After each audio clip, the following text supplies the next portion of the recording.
Hey classmates, this is Teach. Hey guys, this is Brett, and welcome back to another episode of Hard Lessons True Crime Podcast, where sometimes we deviate from the true crime. Last week's episode was pretty hard to research and talk about, so we're going to go in a different direction this week. But before we do, Teach, how was your week? Uh, I'm not feeling very good, so it was kind of a rough week for Kind of a me. blah week. Yes, most definitely. It's just kind of one of them weird ones for me. I don't know. It ended good. Spent Friday in Amarillo with the world's greatest granddaughter. Yes, that was the bestest part. And then yesterday, we spent time with Our our daughter daughter and son-in-law. So, and granddaughter at the water park. And then they came over Friday night for movie night. yeah, this is the most we've gotten to spend with them in 5 years. It is pretty cool. Yes. And I went over and started helping paint the hallway. So Very cool. it ended on a good note. Excellent.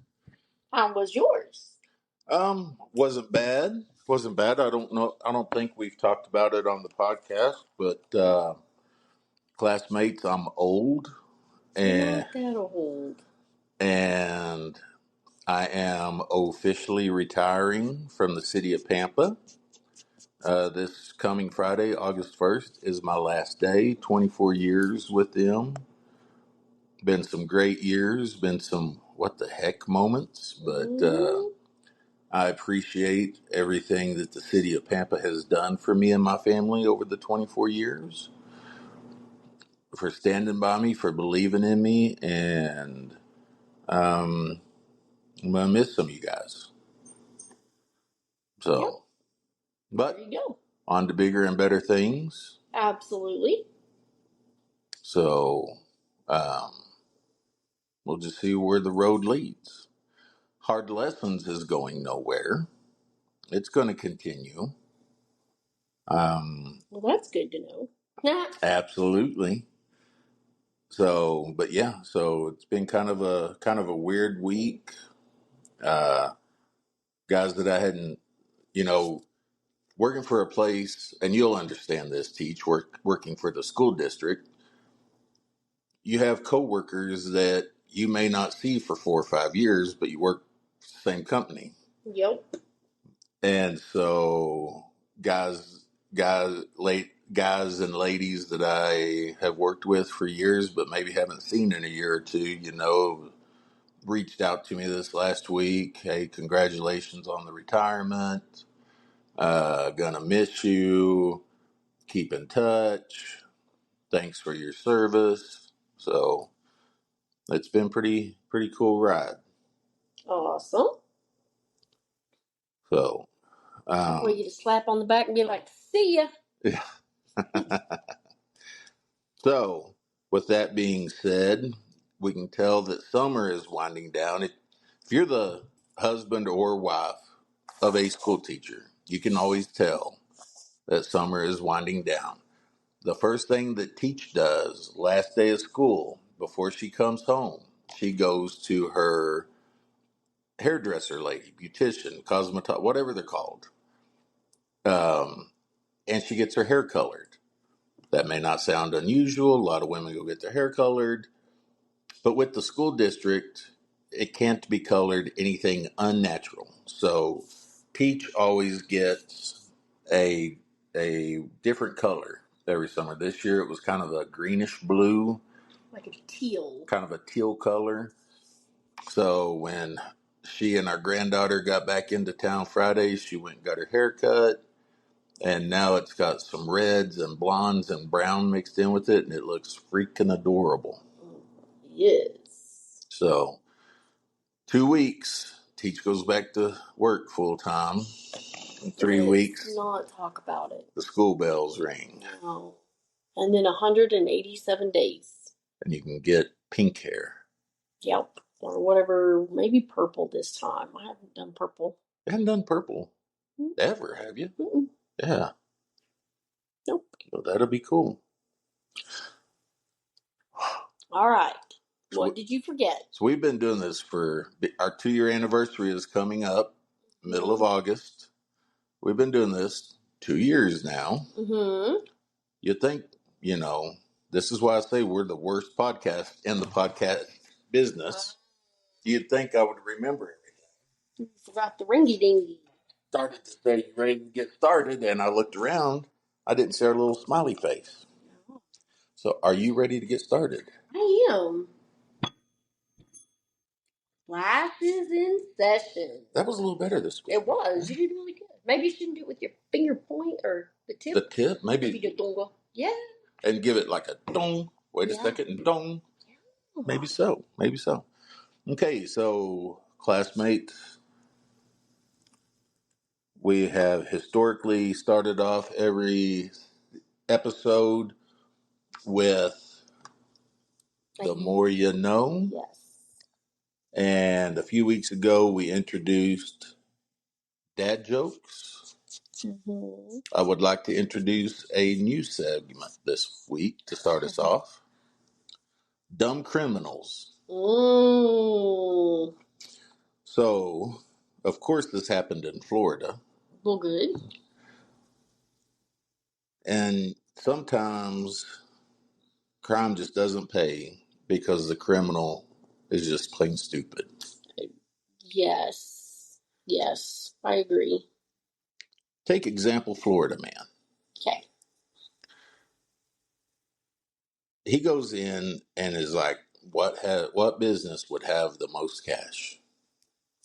I know. A convenience store. Convenience store. So far, he's kind of thinking things out. Yeah, at least he's thinking. And he goes in with a bag over his head. Into a convenience store. To disguise his identity. Okay, that makes sense. Can't let him know who you are. Unfortunately, the bag he chose was a Ziploc see-through bag. Oh my gosh. Oh. That right there is Facebook worthy. Like, can you just hold up a minute? I need to take your picture. Yes. Now, it gets worse. Oh, gosh. He was arrested within 15 minutes. Remember me telling the story of the officers here in town going to the convenience store and a gas drive-off, and they drive right up to the guy's house because he left his wallet laying there? Yes. Well, this guy didn't leave his wallet laying there, but out of his pocket fell his customer loyalty card that had his name and address on it. Oh my gosh. So the officers was able to arrest him within 15 minutes at his house. Was he trying to pull it off that wasn't him? I don't think he could argue too much. I don't think so either. Like, dude, you had a Ziploc bag, clear Ziploc bag over your face. Exactly. And you dropped your card. We have you on camera. Like, how much more evidence do we need? That wasn't me. So, Florida, we're not picking on you, I promise. It just seems that you can't keep the most dumb amongst you out of the news. Oh, we should. Like, there's plenty of dumb people up in Texas. So. Oh, I mean, I told the story of the guy right here in Pampa. Mm-hmm. I mean, you can't get much dumber than that than leave your wallet at a crime scene with your driver's license and address on it. Nope, but I'm going to say there's something stupider out there. There is. There is. All right. Well, and as far as crime news this week, the only thing I really know of, Brian Koberger, his 15 minutes of fame is over. He was sentenced to 4 life sentences, 0 chance of parole, so he is gone forever. And someday, as one of the sisters of a sister of one of the victims put it, you will be nothing more than initials on a tombstone. Yep. So, 4 life sentences for him. When the judge asked him if he would like to make a statement, his reply was, "I respectfully decline." There you go. So I was thinking he was going to say, Could have got away with it. Yeah. One for you, rascally kiddo. I shouldn't make a joke about something. No, not really. All right. So, are you ready for this week's Out of This World story? I am. All right. Well, Should I buckle up? buckle up, Buttercup. All right. So, this week, we're going to take a little break from the true crime, and we are going to talk about Barney and Betty Hill.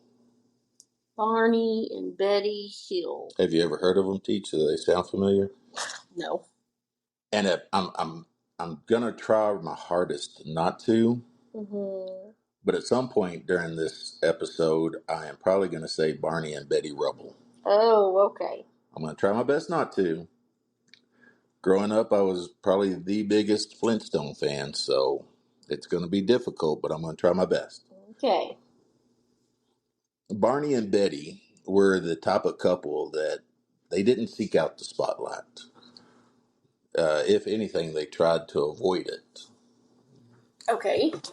Main reason being, Barney was a black man and Betty was a white lady. Okay. Yeah. This is in the 1960s. I can see why they would be trying to lay low. They lived up in the New England states. So, things probably weren't as bad up there, but still a lot of areas were segregated. And in a lot of areas in the country, it was illegal for to be in an interracial relationship. Definitely. So they didn't try to seek out publicity. They weren't fame seekers. Okay. Well, that's good. So that's going to be foreshadowing. Okay. Barney was also a World War II veteran who worked diligently for the United States Postal Service. Okay. Betty was a social worker. They get married in 1958, and by 1961, they still had never taken a honeymoon. So I'm going to say that they are going to get to take one. They are, and they're probably going to wish they wouldn't have.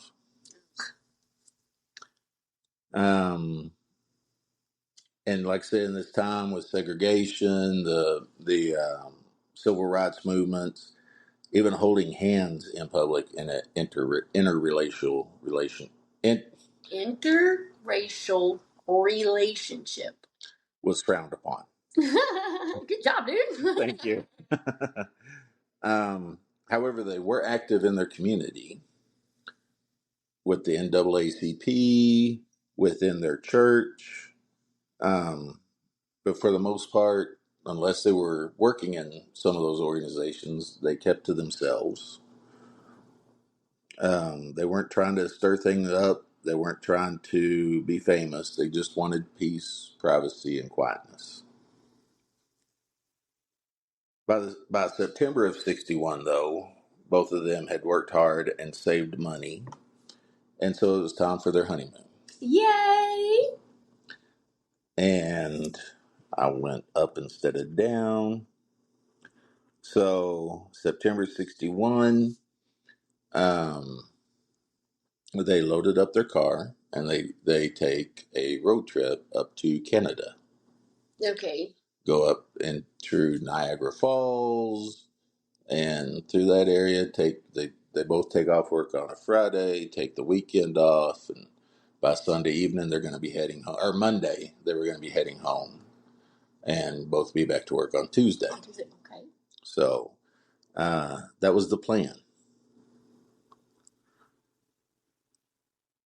On their way home, going through scenic drives, tourist stops, and the peaceful back roads of New Hampshire, their lives would change forever.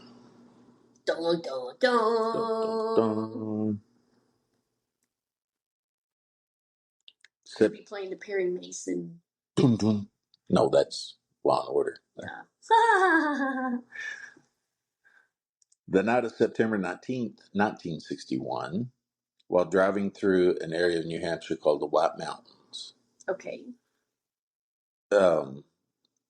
Betty sees a strange light up in the sky. Okay. At first, she thinks it's a star or a satellite, but as they continued down the empty road, it was larger and grew closer and was obviously following them. Ew, the government. Watchdogs. Mm-hmm. Barney stops the car and gets out and looks with his binoculars. To see if he can see what it is? Yes. Okay. He said that the object hovered just above a tree line, and as he watched, his blood ran cold. It was a large craft. It was silently rotating, and it had windows. Inside those windows, he saw humanoid figures that was looking back at him. Oh, gosh. Okay. I just had to take my glasses off because... Teach believes none of this. But I have to ask you, an interracial couple that does not want to draw attention to themselves, why would they make up a story such as this? Because they had visited a dispensary and they were Tripping balls. partaking of their finds. Is this the color they're painting? Yes. Oh, It's kind of like a eggshell white type. cool. I don't think so. So you think they got transported and poked and prodded? Well, let's go on. You may think so also here in a bit. Okay. Barney jumps back in the car and is terrified. He looks at Betty and says, "They're going to capture us." Okay. And so they sped off, and then everything goes blank. What goes blank? Them? Like everything fades to black. Like they don't remember after they take off anything. The next thing they remember, they're pulling into their driveway. But it was 2 hours later than when they should have been home. Okay, so they lost 2 hours. They lost 2 hours. Okay. So what, pray tell, happened to Barney and Betty? Well, at first they couldn't explain the time gap. I mean, who really could? Exactly. And the next thing that was weird, both of their watches died and never worked again, even after replacing batteries. Huh. Maybe it was the Niagara salt. Could have been. I don't even know if there's salt there. Could have been. The mist. That's what I was thinking. Like the water mist. Yes, ma'am. Yes, ma'am. Like water? Betty's dress was torn and ripped, but she never remembers stepping out of the car. Barney's shoes were scraped and had cuts on them, but he only stepped out long enough to look through the binoculars. What were they walking through? Mm-hmm. Maybe they had a little thing out in the forest. And something that was never explained and had never seen before, on the trunk of their car were several strange, shiny, circular spots all over the trunk of their car. Like those little circle things in the cornfields? Mm-hmm. Uh-huh. Mm-hmm. Those were just pretty good, by the way. Whatever. This is not a time for negativity. Okay. And the compass that they had taken with them never worked again either. Why did they need a compass? Maybe they got turned around in Canada. I don't know. Maybe they'd never been there before. I don't know. And then the dream started. 5 nights in a row, Betty had a dream about being taken aboard a spacecraft and examined by strange beings. She described in detail the procedures and communication with who she called the leader. Barney also began to suffer from anxiety and having nightmares. So eventually, the couple that does not like to have attention brought to them decided we need help. Okay. Like public help, or are they thinking doctor help? They go to a psychologist who contacts NASA. Okay. And in 1964, so 3 years after, they lived with it for 3 years. Holy cow. In 64, they, in separate rooms under separate hypnosis sessions with psychiatrist Dr. Benjamin Simon, Barney and Betty gave the exact same story, word for word. Could that have been pre-planned? Not under hypnosis. How do you know that they were really hypnotized? I'm sure they did their little testings that they do to make sure you're really, because there's certain things you can do and can't do under hypnosis. Okay. So that I learned that from Lieutenant Charlie Love, because he was our police department hypnotist. There you go. I hate words. Okay. So they said the exact same story. In detail. They described being taken aboard a craft, examined by alien beings that had large heads, gray skin, and dark eyes. Betty would even draw a map of a star system of the beings that they told her, this is where we live. Decades later, in 1986, astronomers said that this resembles the Zeta Reticuli system in the solar system. Okay, so it took them that long to find it? Apparently. Okay. Barney's accounts were filled with fear and trauma. Said one alien kept telling him to not be afraid, but he was completely powerless. Both accounts were consistent but unique in tone. Betty's was curious and even hopeful, while Barney's was panicked and raw. I wonder why. Well, they wanted to be nice to her because they needed her to be impregnated by their alien sperm. Really? I don't know. Oh, I was like... It never, they never could come up with a reason why they would be kinder to Betty than they would Barney. But unless maybe they respect females on their planet. But is that what Barney perceived was fear, and that's not really what it was? It very well could be. Okay. That's what I was really getting at. Oh, maybe okay. he was perceived it as a fear, and they were just poking and prodding, trying to figure out what kind of creature are you? Yeah. Okay. Yeah. So this couple that never wanted to be public in the limelight, public figures. They never asked for a book deal, never did a TV interview. In fact, the story, only way it came to public's ear, a journalist leaked the hypnosis tapes. Oh. Yeah, I'm sure he got in trouble. I'm sure he. So once the news broke, the Hills reluctantly agreed to speak publicly, mainly to regain control of their own story. Because you know how newspapers and magazines are, they're going to blow it out of proportion and be like, well, that alien had 72 legs and impregnated her. She's got alien eggs in her belly. Mm-hmm. I don't know if that's really how they talk. Well, they're up New England, so I don't think they'd be Southern hillbillies. I don't think so. Yeah. Sorry. I don't know how to speak proper. I don't know. I'm trying to conjure up my Maine ancestors. Hey, Bub, what you lingering over there for? I don't know. Lurking. What you lurking over there for? That's funny. You know, this will be the one episode that JG and Kat would listen to us and they're like, yeah, that's Maine.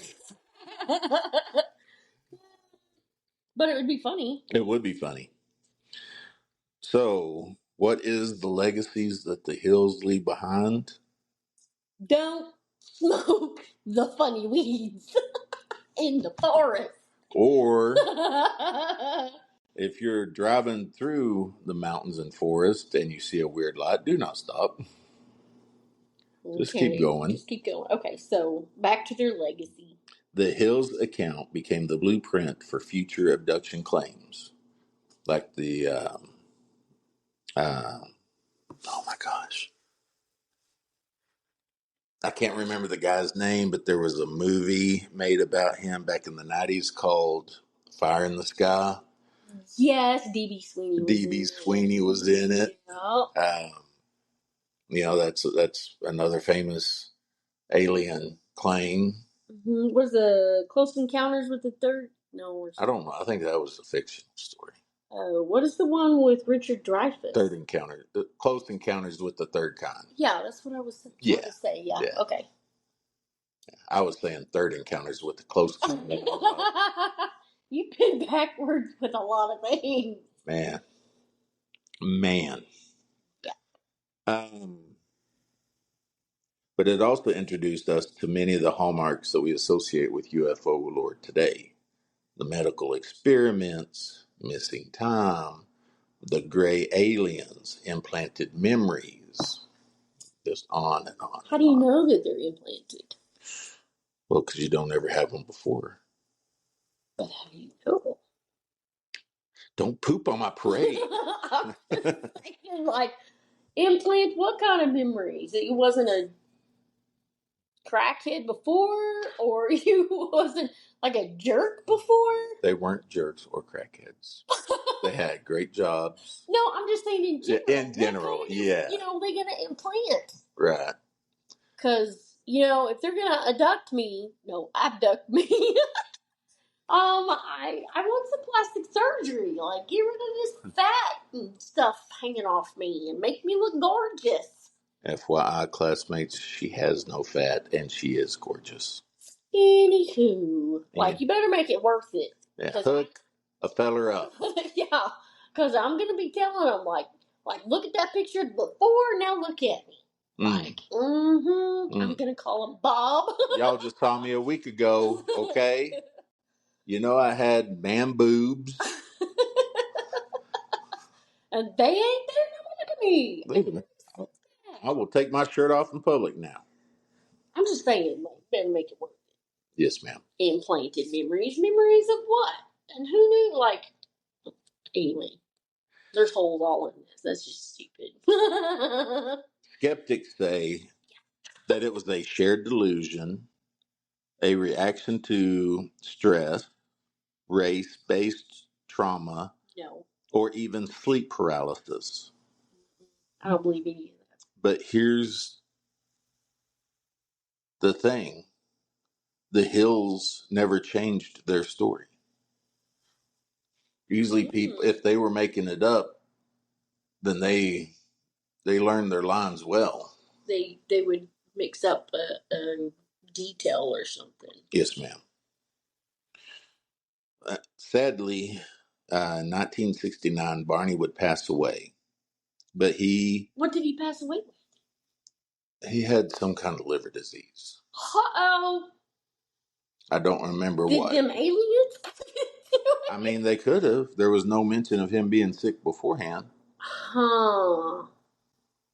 Them aliens did it. They could have. Them aliens did it. They infected him. But up until his death, Barney stood by his account and said, "This is what happened." Betty lived until the 2000s, and she would continue to speak about their situation. Their encounter? Yeah. Okay. Couldn't have came back with money or something, make things a little easier. Right. So whether you believe in aliens or not, one thing's for sure. Barney and Betty didn't make this up to get rich, to go viral. Did they get rich? They did not get rich. They were a quiet couple in a complicated time who simply wanted to enjoy a long overdue honeymoon. And instead of coming back with a story that changed, instead they came back with a story that changed the world. I can't even read my own writing. Changed the world, and it's topped out. Did they have kids? They never had kids. They didn't have kids. Betty never remarried. Could she not have kids before?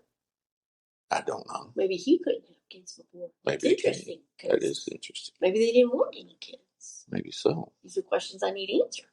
Me too. Was he healthy before this?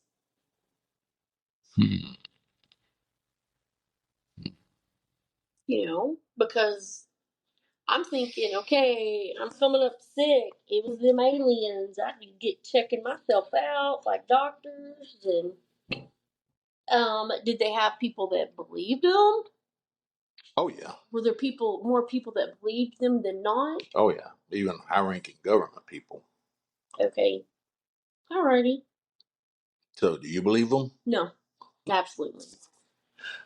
That's like pulling over, ordering something from Bigfoot, Bigfoot's real. watching the UFO follow you. No, I don't believe either one of them. Bigfoot's real. Okay. All I'm saying is I've never seen Bigfoot and Santa Claus in the same building. So. They're both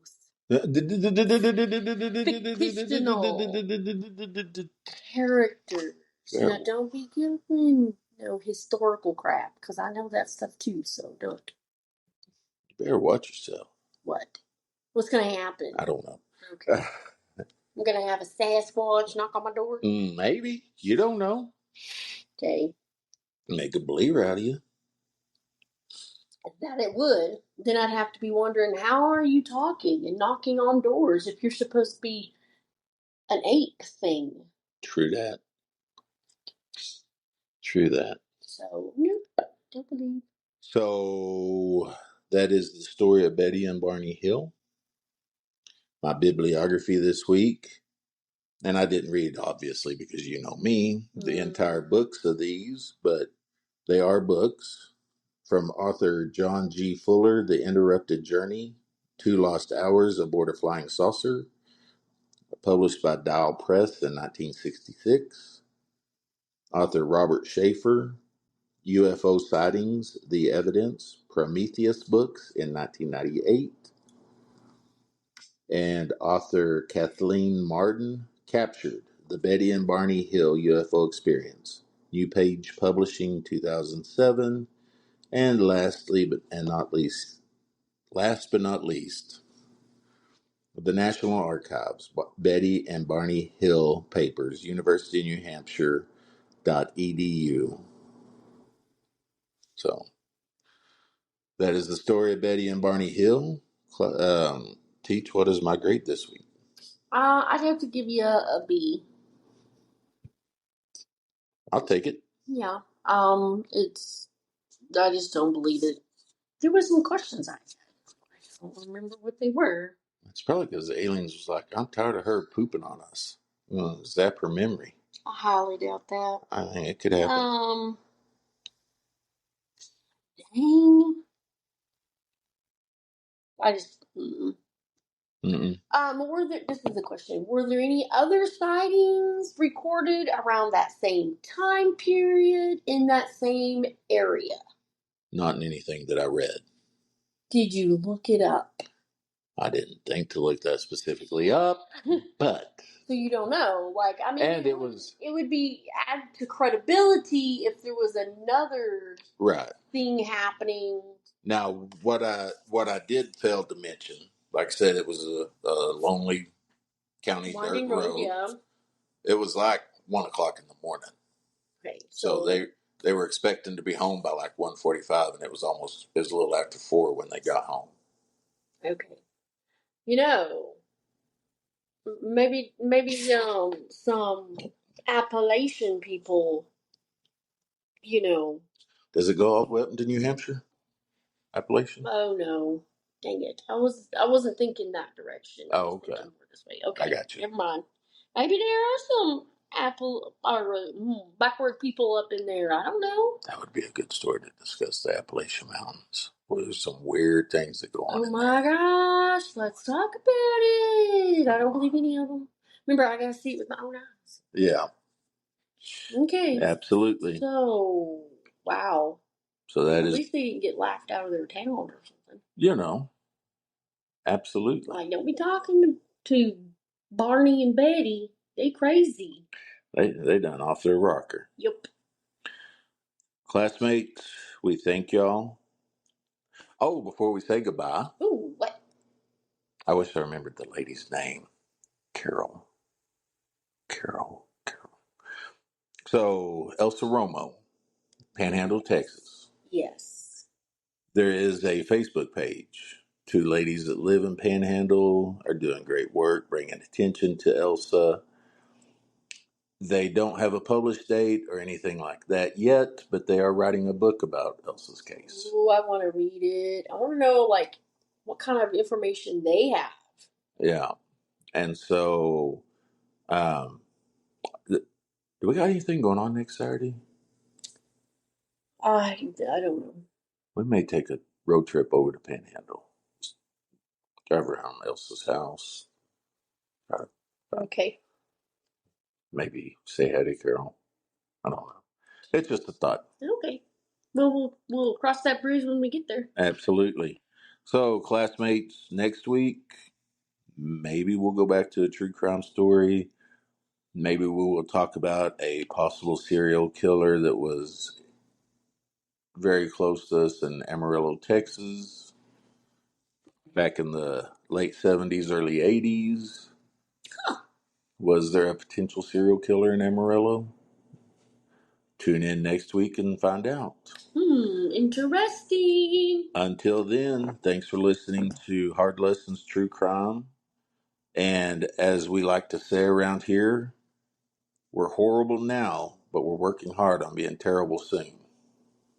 I thought we were terrible now and working on being horrible. I thought horrible was worse than terrible. I don't know. We're going to have to look it up. You know, we're just horrid. We stink. We just are not organized. That's what it is. Somebody please let us know which is worse, horrible or terrible. Would you rather be horrible or terrible? I mean, that would be great to have somebody participate other than us too, but whatever. Email is tell them teach. I don't know. Hard lessons tcp.23@gmail.com. There you go. Glad So you know it. send us an email. Tell us how bad we suck. Tell us what you like about us, what you don't like about us, what you'd like to change, what you'd like to keep, and but be nice. And whoever, because I got a message from our friends Nosy Nancy's, and I meant to say this last week. So whoever it is on Reddit, on a podcast page on Reddit, who, when they were asking for podcast